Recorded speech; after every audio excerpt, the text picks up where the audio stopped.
Rob, you may be one of the most talked about coin dealers in the numismatic community, in large part due to the pioneering work you're doing with the Roundtable group and getting coin dealers, helping coin dealers off the ground, and really creating sort of a more grassroots nexus for dealers to communicate, trade with each other. And since you are working in basically at the retail level, which is something that this hobby isn't doing as often now as it used to, I thought I would reach out to you and have you help us explain to collectors or people who may be interested in getting the business what those first steps are from being interested in coins to turning into a career, starting your own business, and maybe becoming a coin dealer. Okay. So I can only speak from my experience, and my experience was organic as far as becoming a coin dealer. So I would, early on, about 2006 or so, I would go to estate sales and really buy whatever I could buy on the weekends to make money on. And that could have been old toys, militaria, coins, jewelry, things like that. I would fill up my SUV with whatever I can buy that day, and I would bring it home and sell it on eBay. And it really just evolved into coins because I had a love for coins, and plus I appreciated that they were small, easy to ship, liquid. Didn't take a whole lot of marketing to sell coins because they are what they are for the most part. But I would suggest to anybody, don't get ahead of yourself. That's key. A lot of people think that if you just got a store, if I just took out a loan and went and rented a store, that's what I need to be successful. I would say that you should be making that money first. You should go out on the weekends, don't quit your job, be part-time, stay vest pocket, until you look back one day and you're like, wow, I'm making more on the weekends than I made at my weekly job, which I did. Right. And once that happens, I would let a little time go by to make sure it was sustainable, and then I was able to quit my job. But still, even then, I would still just do appointments. The estate sale people would call me. They would say, hey, I've got some coins or jewelry. And I would go to appointments and meet them anywhere, Starbucks, banks, wherever. Only when I was making enough money then to rent a shop did I rent a shop. And it was I call it the peanut shack. It was a little shack. Right. And again, I think incremental levels, organic, let the next step take you is something I always say. Don't force the next step. It'll present itself when it happens. Well, the other thing is like when you're getting into the business, it really is a business. You have to approach it as such. There's state filings, resale certificates you need to have. You sort of need to keep your accounting above board. I mean, everything really has to be organized in order for you to build a successful business. Right. So that's something you have to be familiar with your local ordinances. You have to know when exactly, at what threshold you need to get a business license. And in my county, it's $20,000. If you're selling over $20,000 in precious metals of any kind, that's when you have to get a business license. Plus, there's PayPal thresholds when they start 1099ing you on your income. You have to be aware of that. You have to be aware of the Patriot Act and BSA laws to make sure you're compliant. What's coming around the bend right now is the Wayfarer Act, and I don't know if anybody in here has quite a grasp of what that means, but that is going to be a major burden on our hobby, our profession. So sure. The Wayfarer Act, in summary, is a sort of a Supreme Court decision which has opened the door for essentially an interstate tax on goods sold either online, over the telephone, through wire, or by any mail. means. Yeah. Whatever, if the product is traveling over state lines, it's going to be taxed. And then they have to worry about exemptions in different states. They have to worry about different like eBay was recently taxing Washington when they should not have been taxing Washington, and they came out and said that was a mistake. So following those sorts of complicated laws is crucial, and you have to stay on top of it. You have to have a AML compliance plan by law. You have to be registered in your state. Sometimes there's hold laws. You have to hold the merchandise for a certain period of time. In my county, it's 30 days. You just have to be aware. So let's, I mean, obviously your path into the business might be different than people who may have collected coins for a number of years. And, you know, many coin collectors see themselves as amateur dealers in the way they wheel and deal, they trade. But what's important for a collector like to do to adjust their mentality about the hobby when they go from buying coins for themselves to buying coins that they intend to resell and hopefully make a profit off of? So your question is, what's the shift and like mindset that goes in from being a collector to dealing in coins? I think if you ask most collectors that they do consider themselves quasi-dealers. I think a dealer can be anybody that's buying and selling coins and intentionally, you know, making a profit. When you do it, and there's a difference between a full-time dealer and a vest pocket dealer.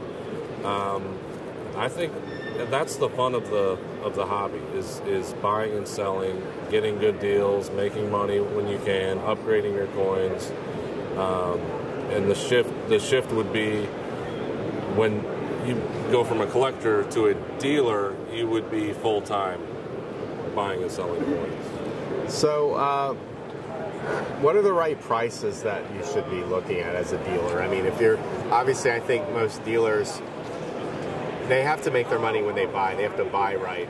And a lot of collectors understand this because they have experience going to a dealer, maybe a coin that they bought for $1,000 or $600 or whatever, and then the offer to buy it back is typically not the same as what they paid unless the coin's gone up in value. Right. So how do you as a dealer like gauge and understand the market and make sure that when you're purchasing material that there's enough room for you to sell it at a profit and to cover the expenses that come with your business, not only your salary but the overhead, the rent and everything that goes into it, the payroll you may put out. I mean, is this like the critical key that element that people have to fully grasp before they get into this business? Knowing your numbers and fully grasp before you get in, maybe not, but you do have to learn every day.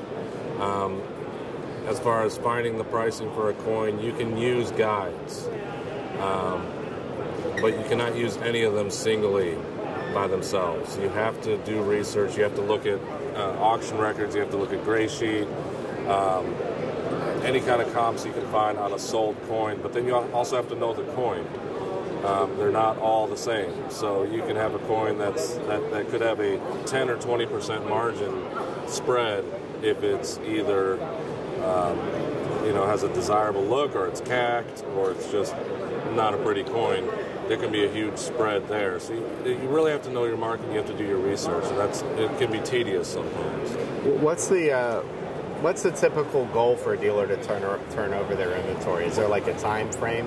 Is it better to sit on inventory that you can't sell for a long period of time and hopefully sell it for profit later, or is time money and you want to just keep moving this product? Time and space is money, and the more you handle something, the more it costs. So, and the longer you sit on it, the more it costs. So you want to turn items out, and that's something I learned the hard way. So I would, I've always been a stacker and a collector. So when I started in 2006, I would be a trader and sell enough to pay my bills and to make a profit, to pay myself and my employees, but the rest would accumulate. Mm-hmm. For one, I didn't have time. I was trying to grow my business, so I wouldn't have time to sit down and sell. And honestly, I'm still that way today.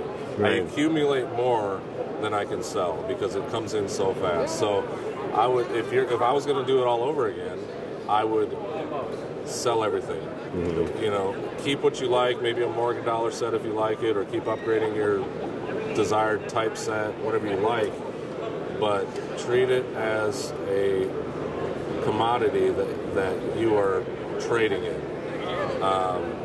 That's what I would do over again. So people may have the misconception that to become a coin dealer you have to essentially be wealthy or have a lot of capital reserves when you start. But I think more often than not, some of the stories I've heard from some of the most successful dealers in our industry, that's not necessarily true.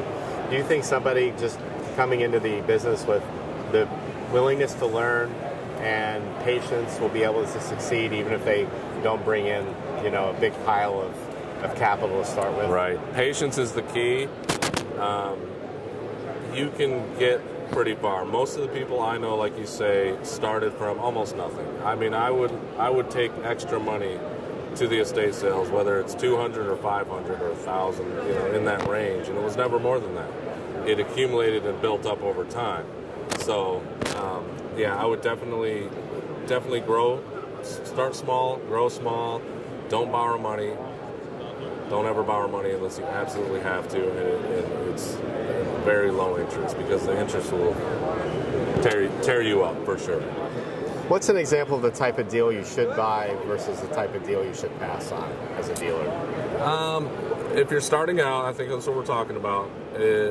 I would start with lower numbers, higher volume, decent margins. Stay away from bullion.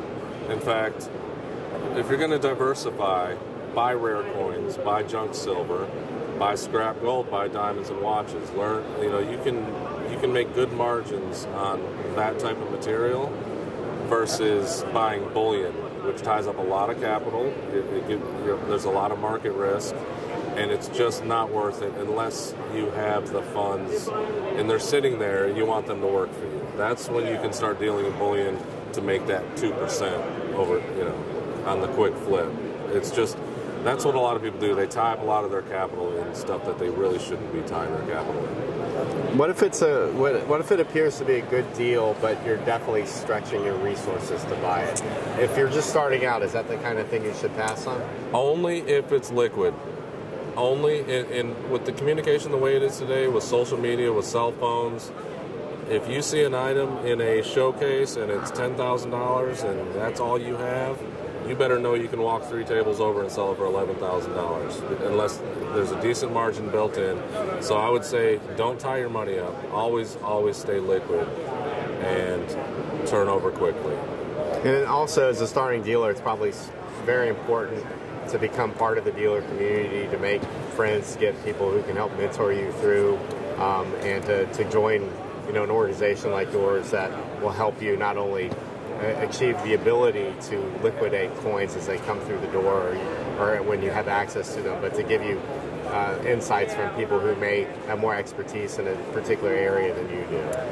Another lesson I learned the hard way, the very hard way. Again, I started in 2006, and I'm a shop coin dealer, so everything would come in over the counter, and I would either sell it on eBay or at the shop. This went on all the way up until I started the group in 2017, early 2017. Never set up at a show, never really connected locally with my dealers, and there's some really good dealers in my area I could have connected with and learned from. I did not realize the value in that. And if I was to do that again, I would network with dealers, because you can learn so much. My mindset back in the day was, why leave anything on the table? Why not just sell it at retail? And you're young and you're hungry and you want to make as much as you can, so you sell at retail. I missed out on a lot of knowledge by doing that. I could have learned an intense amount of knowledge networking with local dealers, and now even better so, online, social media. You can learn a lot. So the industry it seems like it's always in flux, with people coming and going, and the hobby, for the most part, when you come to a show like that, is a little older. I think online is probably where most of the younger collectors and buyers are. But are we in a position in the hobby where we still need more dealers to come into the market? I think we do, and I might be in the minority on thinking that way. I would like to see more dealers in the industry. I would like to see other professions get into coins, because my thinking is that if we had more dealers, they would make more collectors, they would absorb more of the material. We're about to get hit with an onslaught of just tons of material coming from people, estates, essentially, hitting the market with nobody to absorb that. As a coin dealer, I know, and a lot of people around here will tell you, that we accumulate inventory. We take it off of the market and we try to find buyers for it. If we don't have people to do that, we're in big trouble. Like, disaster Right. level. So yeah, I would definitely encourage more dealers into the market, and not only that, get jewelers to start dealing in coins. Well, you're absolutely right. Dealers create collectors, I think so. and we definitely need more of them. Yeah. Thanks, Rob. Good Thank luck you, Charles. with your show. Appreciate Thank it. you. Thanks for your time.